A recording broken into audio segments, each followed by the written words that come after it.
A little bit about Dave. Dave is a retired psychotherapist and is fully certified as an MBSR, which is Mindfulness-Based Stress Reduction Instructor by the University of Massachusetts Medical School, where MBSR was founded by John Kabat-Zinn. The free online MBSR course he created in 2013, Palouse Mindfulness, is based on an 8-week in-person program, MBSR class that he taught for 12 years. And now it's online. Palouse Mindfulness is 100% free and has over 3,000 graduates over 70 countries. And I think that number is increased now, right, Dave? Well, by a few.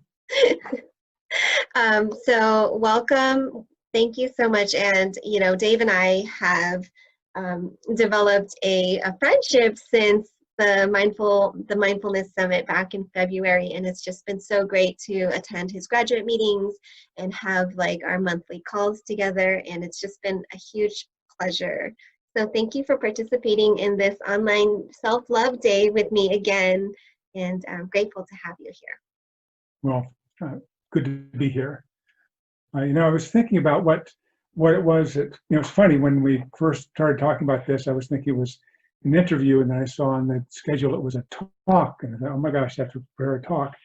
And I was going to tell you that let's just do an interview, but I put together something, and I think maybe this will work okay. You know, some new meditators and often some experienced meditators are really hard on themselves. You know, many of us are perfectionists, and some of us have a lot of this, and some of us a little. And we want to achieve big and wonderful things in meditation, want to get really, really good at it. And this is actually, ironically, an obstacle for getting to where we want to be. There's the story of the new student asking his Zen master, if I work hard, really hard, how long will it take me to become enlightened? And the Zen master looks him up and down, and he says, well, 10 years. A student is shocked by this, and he says, I mean, if I really work at it, how long? The Zen master says, well, I'm sorry, I misjudged, 20 years. He says, wait, if I work at it day and night, he says, in that case, 30 years. Now, so many new meditators think they're doing it wrong. They think that if they have thoughts come up or difficult things come up, and they ask themselves, how do I get rid of these? And the answer, surprising to many new meditators, is that you don't. And if you try, you're only going to make things worse, creating new, even more troublesome cascade thoughts and feelings. And those thoughts and feelings are about trying to stop the original thoughts and feelings you're trying to stop. Sanru Suzuki, author of Zen Mind, Beginner's Mind, says, in meditation, what you should do is leave your front door and your back door open. Let thoughts come and go, just don't serve them tea. And I just today got a letter from a new graduate from Norway, and she writes this. She says, as a person, I am performance-oriented, conscientious, and hardworking by nature. I work hard and purposefully, really without taking so many breaks or making plans to have fun. And here she's describing how hard she is on herself. And through this course, I've learned to discover, without judging, without striving, without needing to do anything about it. Kind of an inside meeting with myself. I learned to go into my own body, discover feelings just as they are, without judging and denying what I don't like or what's been difficult or sore. Now I acknowledge both what's hurting and what's good in my life. The Course has given me more than anything that I've tried before, and just at the beginning of a road that finally feels right for me. So you can, getting letters like this, it might help you to understand how I can do this for free, not asking for any payment. So I really think that the biggest hurdle with meditation isn't just understanding that thoughts and other difficulties come and go, but it's how we treat ourselves at that moment when we discover things aren't going the way we want them to. Normally, we're not very kind to ourselves at that point because we don't like what we've seen. We become rigid and try to push the bad feelings away, which only makes things worse, because now we not only feel bad, we feel bad about feeling bad. And this, of course, is the opposite of self-compassion. If this happens every time we notice something we don't like, which for many of us is much of the time, then meditation and life will be very frustrating. And when I work with somebody, a new meditator, the first thing I want them to know is meditation isn't about stopping thoughts. It's not about stopping uncomfortable experiences. That the most important practice in the beginning is to notice at that moment when you treat yourself, you discover you're encountering something you don't like, notice how you're treating yourself. That's where the real practice comes in, to learn to be gentle and kind with yourself, even then when difficult things come up. And here sometimes people think, when I tell them that, think I'm just being nice and being soft and forgiving for a new meditator. But I'm actually wanting to recognize that it's a reality that doesn't go away even for an experienced meditator, even a master meditator. Sometimes I say that the Course isn't about getting to the point where you feel peaceful all the time.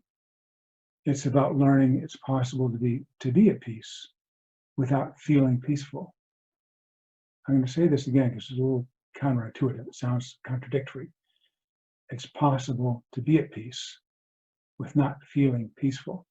This might not sound like terribly good news, but once you've experienced this, it's incredibly liberating because then you don't have to control things. There's a place to be with anything that comes up. Barbara Coloroso is a parenting teacher, and Lauren and I took a class from her when we had our daughter, when she was very young. And she'd always say at the end of her trainings, she's like, I'm going to give you some last minute instructions for you new parents. She'd say, I want you to spend 30 minutes a day with the one person you'll be with the rest of your life. Of course, we're all thinking it's our spouse. Just no, not your spouse, because they may go before you. I want you to spend 30 minutes a day with yourself. For some meditation students, that's a really precious discovery, and a lot of them do discover that at a point. But in the beginning, the fact that they're with themselves, alone with themselves, is not good news. It's not a gift, it's a problem, which is why meditation is sometimes difficult for a new meditator until they learn that important skill of how to be with themselves in this new way.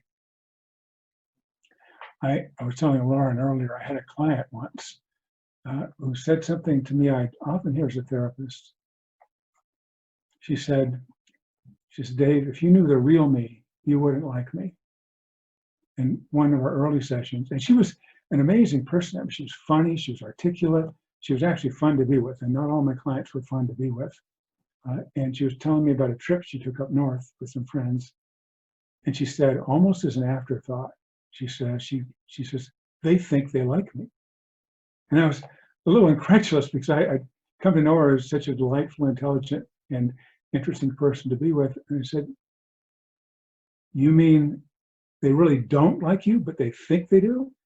And she laughed, and I laughed, how ridiculous that sounded. I don't usually, when I was doing clinical work, I didn't usually give my clients homework. But this time I did. I asked her, is there anybody in your life that you really do trust them when they say they like you? She says, well, yeah, my daughter and my husband, I believe them when they say they like me. They wouldn't be with me if they didn't. And I said, here's your homework. So go home, and between now and next time we meet, I want you to ask them what they like and love about you. Have them make a list that you bring back to me next time. So when she came back with the list the next time, I asked her, I said, did you believe them? And she said, yes, I did believe them. And she got a little teary. And I could see that something had shifted in her. And that's a reminder to me that if you can't love yourself because you have too many flaws, then you're not letting anybody else love you either because you wouldn't trust them. How could they know these things about you? And we all have parts of us we don't like. The sound of our own voice, the way we look in photos, something about our personality. I always thought I was not outgoing enough or charismatic enough or clever enough. Yeah, you've seen the bumper sticker. I want to be the person my dog thinks I am. And I just read something in the Tricycle magazine, just said, maybe the bumper sticker had it wrong. So maybe you already are the person your dog thinks you are. It's just that only your dog can see it. Mm. I remember the movie Meet Joe Black, where Brad Pitt and Anthony Hopkins are starring it, and Brad Pitt plays the angel of death, and Anthony Hopkins is the successful entrepreneur. And there's Quince, who's sort of a schlub. He's the son-in-law, and he says at one point to Joe, the Brad Pitt angel of death character, he says something he just discovered in a deep way. He says, love is when they know the worst thing about you and love you anyway. Love is when they know the worst thing about you and love you anyway. And when I watched the movie for the first time, I wanted to be the Brad Pitt character, wise, charming, handsome, or the Anthony Hopkins character, smart, successful, charismatic. But watching it a second time, something shifted for me, and I realized I'd never be Brad Pitt or Anthony Hopkins. But I could be, and maybe in some ways I already was, Quince. Well, although he was a bit of a bumbler, he loved the people around him unconditionally.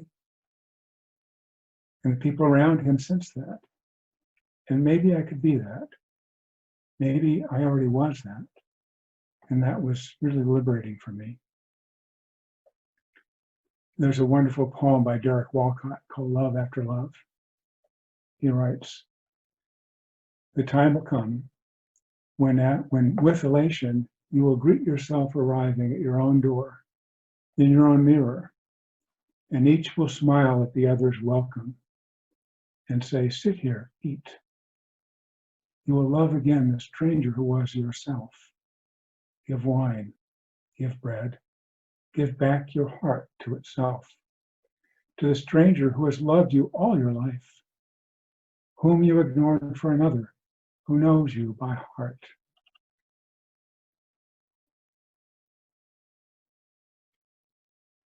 Whom you ignored for another, who knows you by heart. Take down the love letters from the bookshelf, the photographs, the desperate notes. Peel your own image from the mirror. Sit, feast on your life. Isn't that beautiful?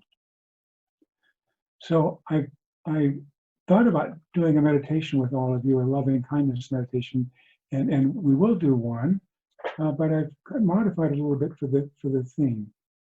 It's be about maybe a 10, 15-minute meditation or so. So wherever you are, just make yourself comfortable. You don't really need to change your posture, just noticing how it is for you right now. And you can have your eyes open or shut for this. And sensing where you are right now, where you are emotionally in your life, where you are physically, letting yourself feel the support you have from the floor, how your feet are making contact with the floor.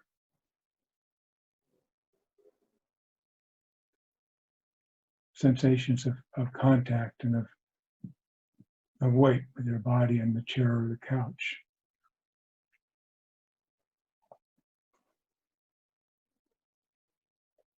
Feeling your arms and how they're resting along your side or hands resting in your lap.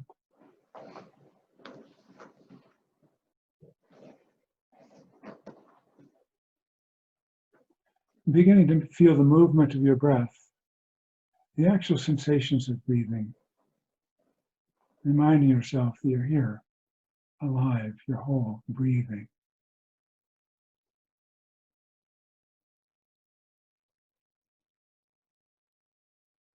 Letting your breath just be the breath that it already is. In this kind of meditation, we don't try to change the breath, but just bring awareness to it, a gentle awareness.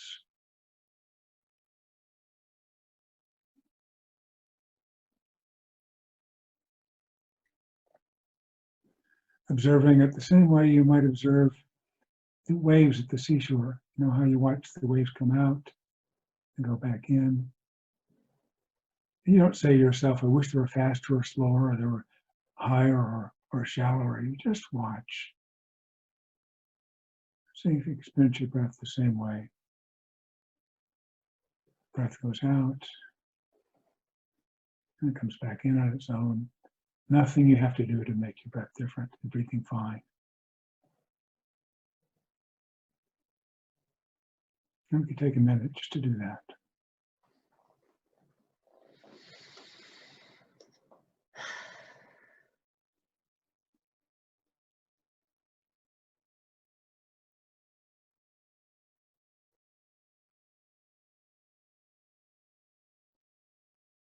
And when you're ready, sing if you can recall a time when you felt like you really belonged. Not because you were the same as everybody else, or especially clever or engaging, but simply because you were you. It could be a time with family, or a close group of friends, or sports teammates, a volunteer group, or maybe one of those 2 a.m. conversations where time just stops and disappears.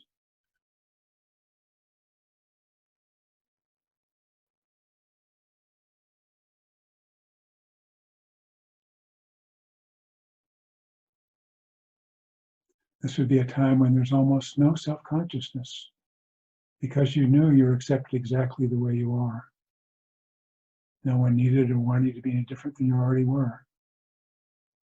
And as you recall this time, seeing if you remember it in detail, where you were, when this was, who you were with.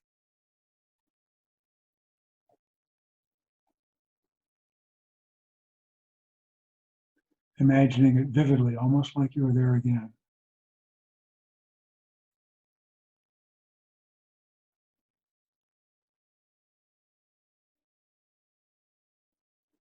And notice what happens inside as you recall this time, whether it's one person or several other people or group.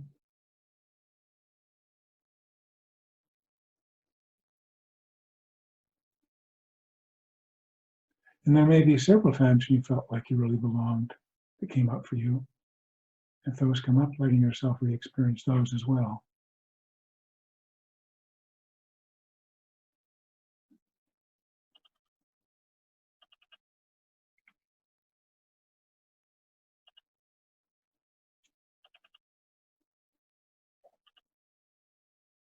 Now seeing if you can recall a particular person who you know or you've known in your life to be loving and kind to you. Someone who easily evokes feelings of warmth and love.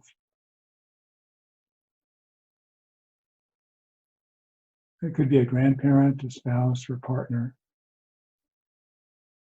your mom or dad, or aunt or uncle.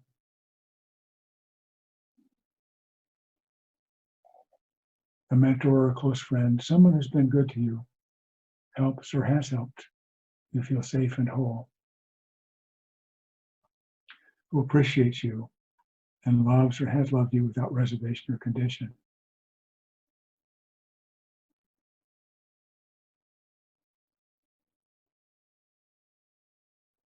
And if a person, past or present, doesn't come up for you, maybe someone who you know to be inspirational might come. Someone it's easy to imagine that they could say to you the following, that they would say to you. Imagine them saying to you now. They say, I love you exactly as you are. And I wish that you have love, warmth, and affection in your life. I wish for you that you be protected from harm and free from fear. I wish that you be alive, engaged, and joyful. And most of all, they say to you, I wish you experience inner peace and ease.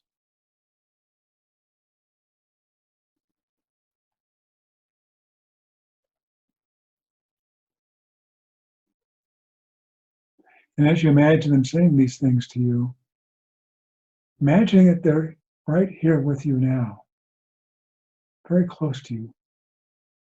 You can almost feel their presence. Noticing the feelings that move in you as you're with them, and you remember their reassuring voice.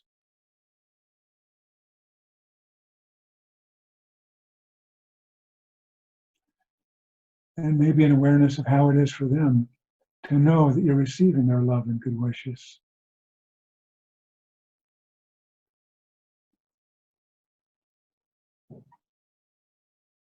You may also notice feelings of gratitude towards them, so letting those feelings come too.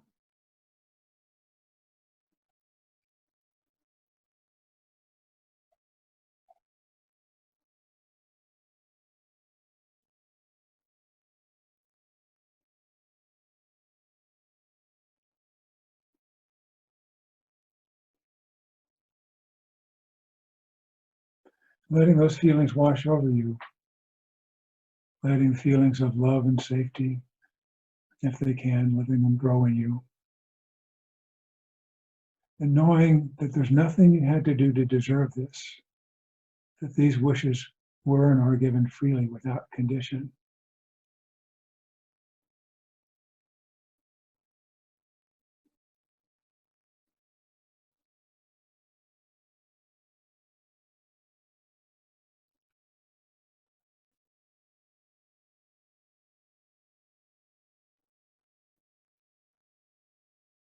Now, letting someone you care about come to mind. Could be a child, a family member, a niece or nephew, dear friend, even a loved pet.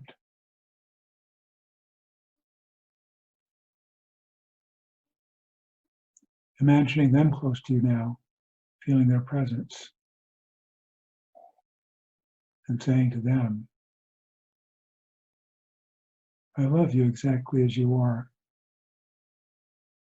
and hope for you that you have love, warmth, and affection in your life. I wish for you that you be protected from harm and free from fear.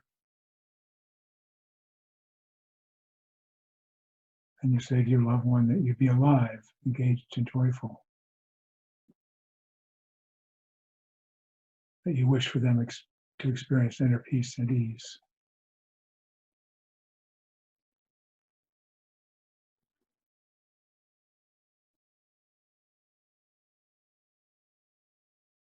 And letting yourself really notice and explore these feelings of kind of unconditional love you have for somebody or someone. Letting them kind of wash over you. And knowing it's not a one-way street. They probably have similar feelings for you.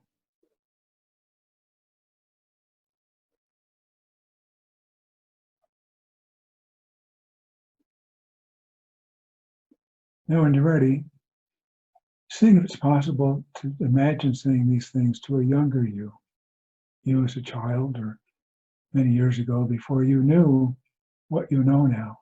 You were younger, less experienced. And now you're coming back into your life at a younger time, seeing your younger self in front of you and saying these loving wishes in the same way you did a moment ago for someone you love. But this time to the younger you, from you as you are now, the future you to that younger person.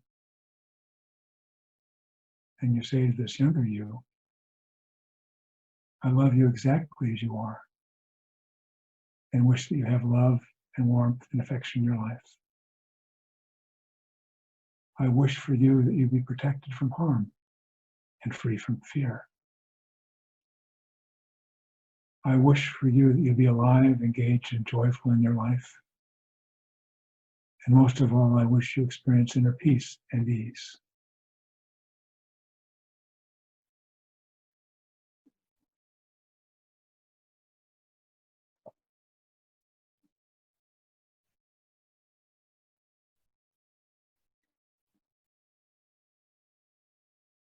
You might even sense, as you're saying this, how you shifted back and forth from the person saying these, this future person, the present person, to this younger person who's receiving them.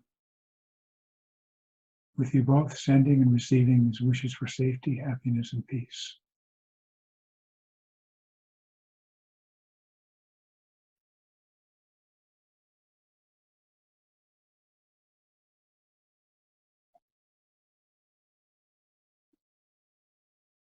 And taking a moment now to experience how this affects the younger you, being visited by an older, wiser, more experienced you.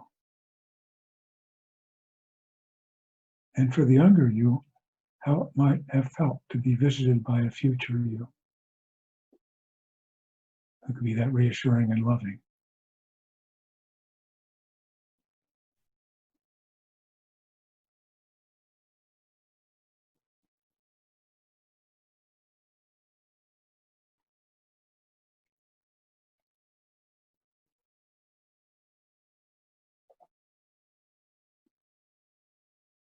Now taking a moment to let all of this sink in. You receiving love and good wishes from those who love or loved you. You sending good wishes and love to those you care about. And you sending love and good wishes to the younger you. And sending and receiving to and from yourself in that strange way. And there may even be a part of you that has resisted parts of the experience. And knowing that this is okay too. In this practice, we can let our experience just be exactly what it is.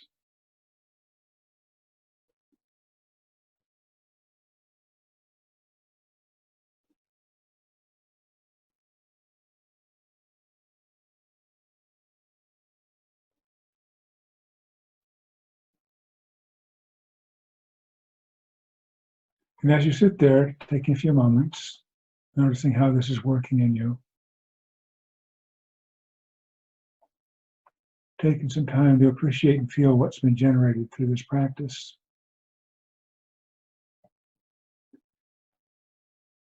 And even if there have been difficult parts, knowing that this may sink in over time to increase your own sense of aliveness, of acceptance, of belonging.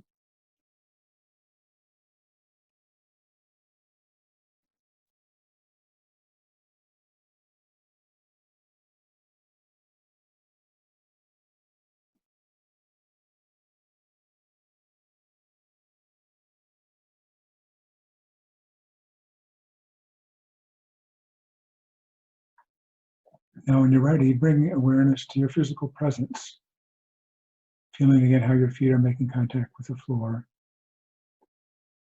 how your body's supported by the chair or the couch.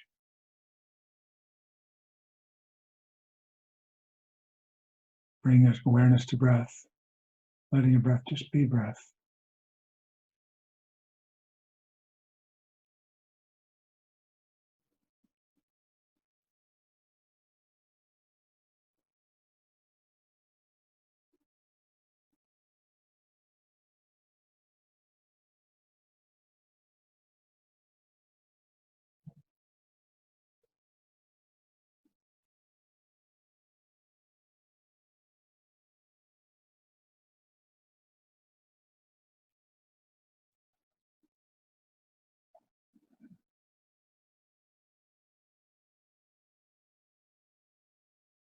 And now, in your own time, if your eyes have been closed, letting them gently open.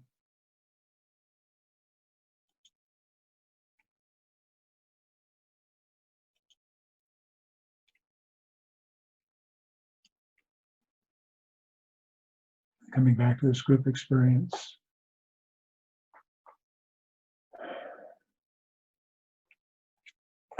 Now, I sometimes tell students who have finished graduating from the course, when they tell me that one of the things they learned is self-compassion, for many of them is the thing that they learned that was most important.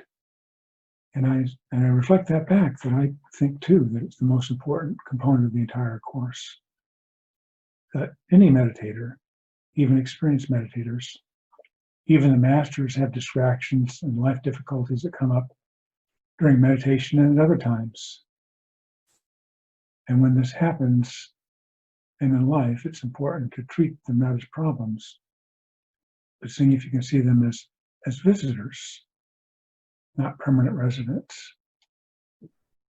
And to realize at the moment you recognize the distraction or difficulty, that this is a visitor, that this is actually a moment of awakening to that fact.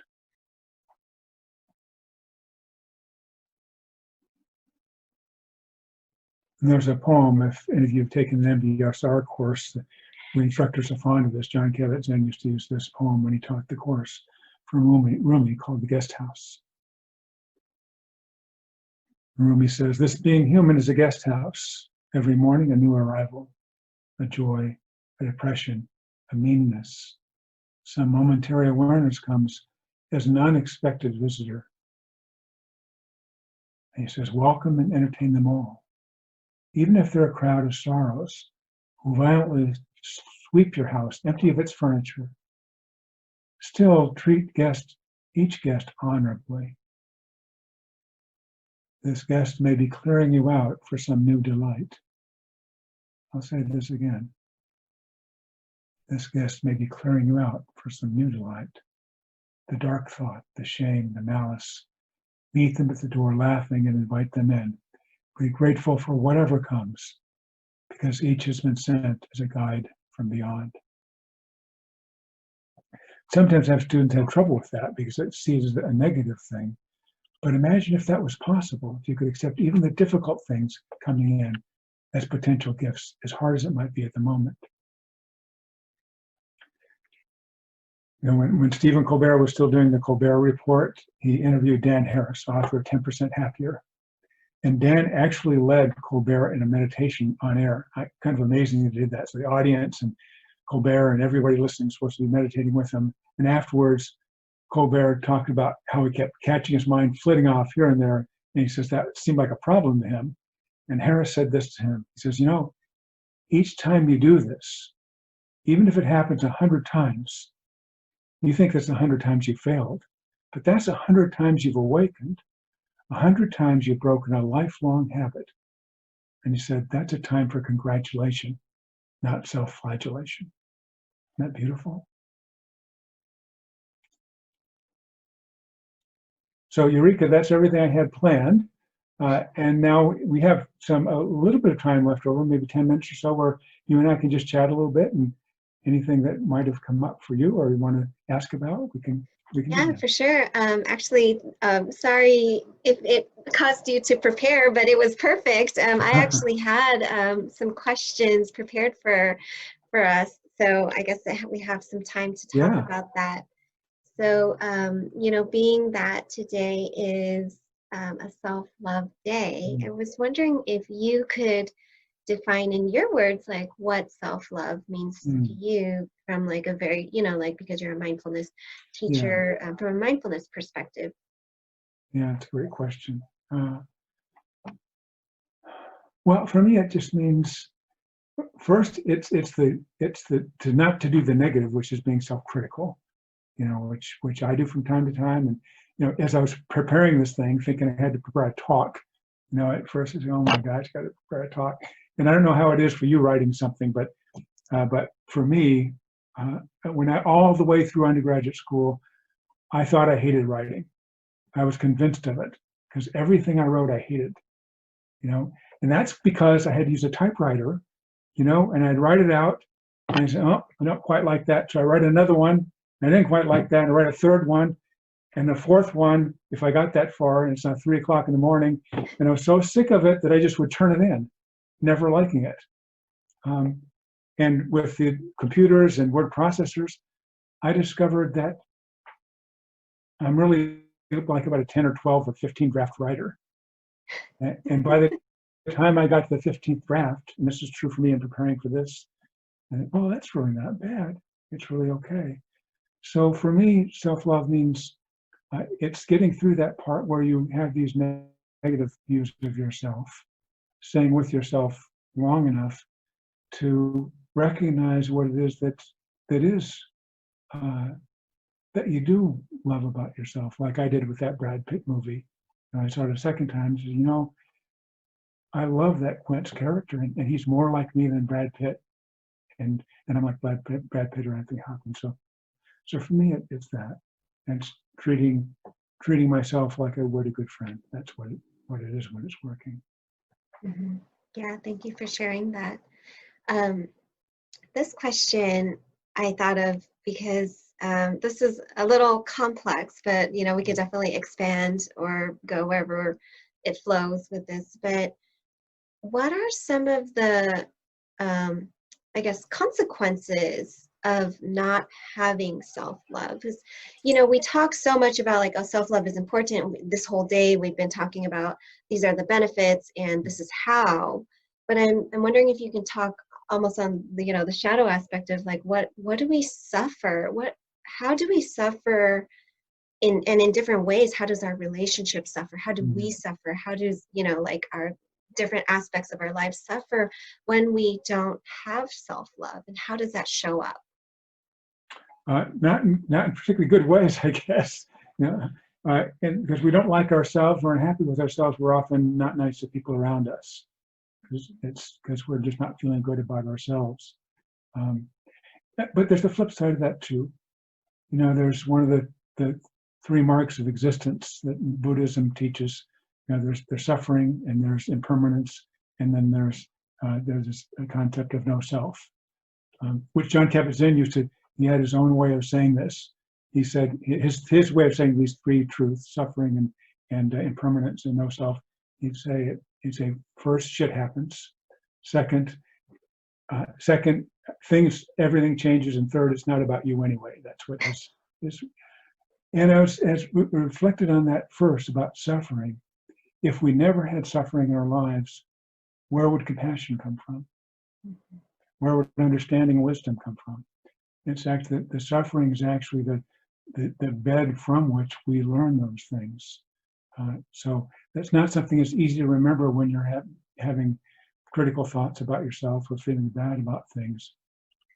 And sometimes for me, I'm not able to fully invest myself in the thought that this is a good thing, because it doesn't feel like a good thing.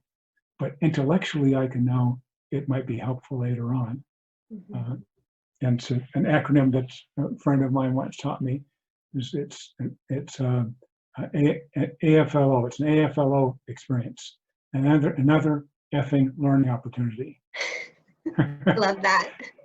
When it happens, you don't like it. No matter how evolved you are, it's uncomfortable. You don't want to be there. But if some part of you can remember that at some point this may be a valuable experience, that can help you get through that. So that.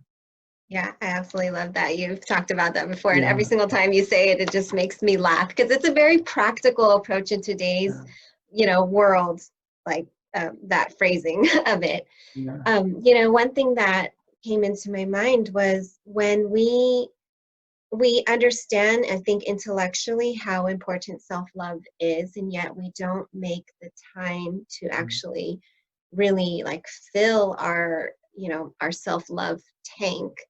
I think one of the places that it shows up is in relationships.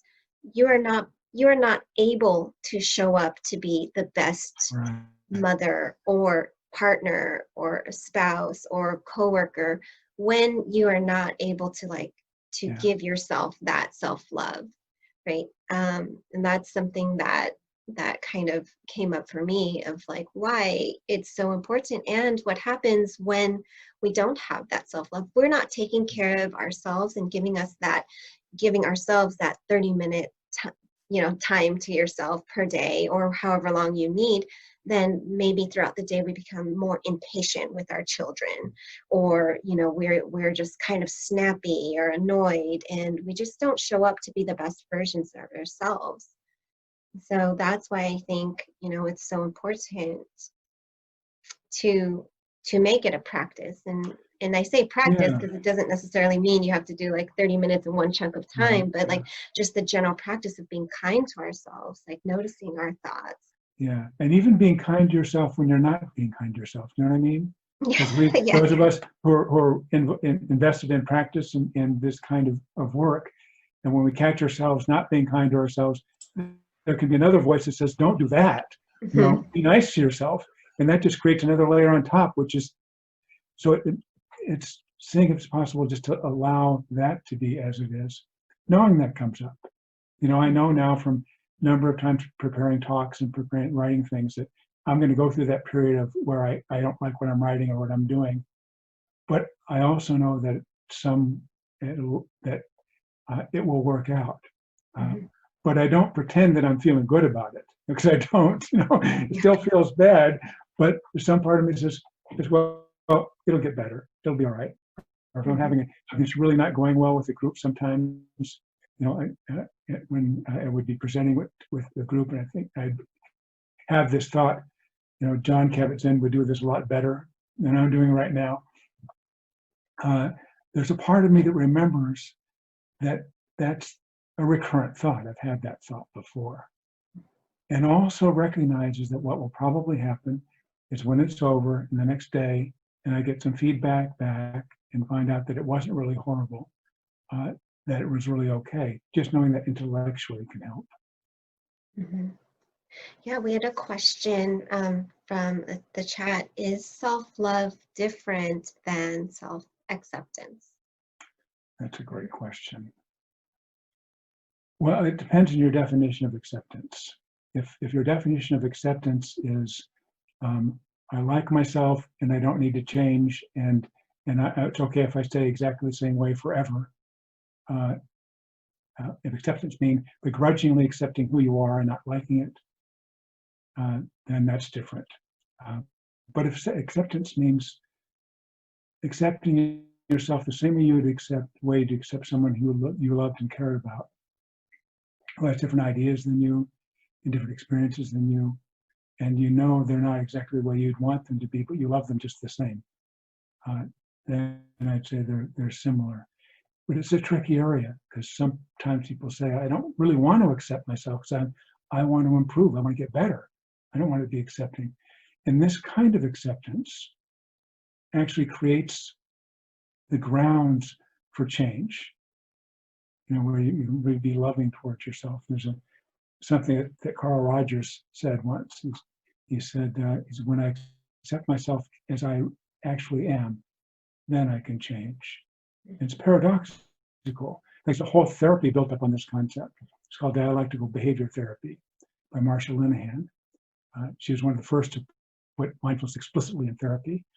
And the dialectical part is believing two things that seem opposite. And the one main dialectic for the work was, you are okay exactly as you are. You don't need to change. There's no need to change. You're perfect as you are. And the other dialectic is, change is possible. You can change from where you are now. Things can get better for you. And if you have one and not the other, it's imbalanced. If you hold, say, you're okay exactly as you are, nothing needs to change, everything's okay, don't do anything, that's kind of nothing's going to happen if there's a fear that nothing will happen if you really believe that, and you just wind up doing nothing. You just kind of sit in front of a TV and eat carton after carton of Ben and Jerry's. Or the opposite, change is possible, and you can change in this way. If you put too much attention on that, then it's too stressful, it's too striving, there's too much kind of grinding in it. So her whole theory is based on holding both of those possibilities. You are okay as you are. That's how she treated her clients. And there's possibility for change. So in that sense, acceptance and change don't have to be contradictory. Mm-hmm. Yeah, the practical analogy that came across my mind was, if self-acceptance is, let's say you're working on losing weight or your weight, right? So self-acceptance would be like the scale, being able to stand on the scale and look to see exactly where you are. And self-love would be like the end goal of maybe losing 10 pounds, and having that parallel, I think, might make sense for some people. So self-acceptance is just, do you have the courage to look at yourself, to actually evaluate where you stand, right? And then from that place, now you know where you need to go and what that gap is. But if you don't even have the courage to step on the scale to say, okay, how much do I actually weigh? Then you have nowhere to go in terms of this is my goal. Exactly. And what's important to remember, maybe the most important part of this is the love is not just the love of who you are when you're weighing more than you want to weigh, or the love of who you would be when you weigh less. It's loving both. So even when you lose the weight you think you want to lose, and you look back, you don't hate that person who was heavier. I was just a heavier person. That was you then. The same kind of love that you have, that the love doesn't change. And that's the destructive part of some of the self-improvement movements, is that we're striving to get better and better and better. And every time we reach a new threshold, we look back and say, boy, I didn't have it together back then. Now I've got it better. And then you get better and say, boy, now I realize how unaware I was back then. But this kind of love is about being a love that's big enough to hold all of that, who you were then as well as who you are now. Yeah. And I think Buddha has a quote that said, he said, "You are perfect the way you are, Mhm. and you have room for improvement," Yeah. or so, something along that. I might have butchered it, but it was like No, that's exactly. that sense. Um, Yeah. and it's like so true, right? Like, well, I just want to be mindful of the time because this session, we've gone a little bit over, and our next session starts at 5 o'clock, which is a yoga class with Susie Q. And that's so great for me because I've been sitting here all day and I need to move my body. So for everybody who's on, please stay on and join us for self-love yoga. And Dave, thank you so much again for supporting me and sharing and guiding us during this session. And always so great to see you. Well, great to be with you. Thanks for having me on.